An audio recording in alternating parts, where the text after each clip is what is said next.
The Power of the Spoken Word, a series of short films by Merton Heritage Service to highlight poets and poetry in the London Borough of Merton. This film is about a poem by Rose Lamartine Yates. Rose was the highly educated daughter of two Anglo-French teachers who encouraged her to fulfil her potential. Although she gained a degree, she was not able to graduate due to contemporary restrictions on women's education.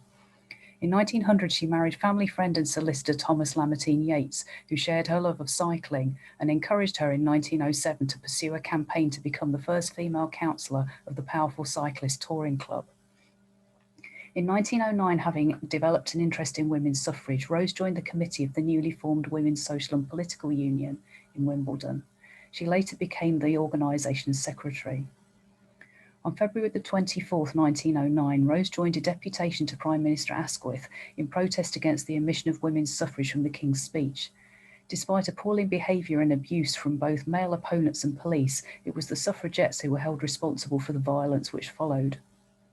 Rose was charged with obstruction, arrested, and sentenced to 1 month at the notorious Holloway jail. Her son was just a few months old. Rose justified her actions by declaring that baby Paul might in the future ask what she had done to further the cause of women's rights. This response was lampooned by Punch magazine in a poem which referred to how you renounced your husband, home and baby when he was but 8 months old. In response, Rose penned an equally humorous yet telling reply in the poem From Her Baby's Point of View, highlighting the legal inequalities faced by many British women.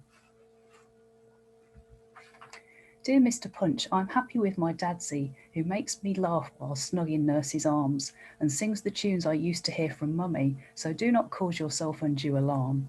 And yet you think I might ask my mother who, in her absence, undertook my care, but do you ever worry when another leaves home and babe to seek more mere pleasures rare? I'd rather know my mother, self-repressing, went bravely forward, fearless of her doom, that she might save her sex from lot distressing and shame the men who dole out prison gloom.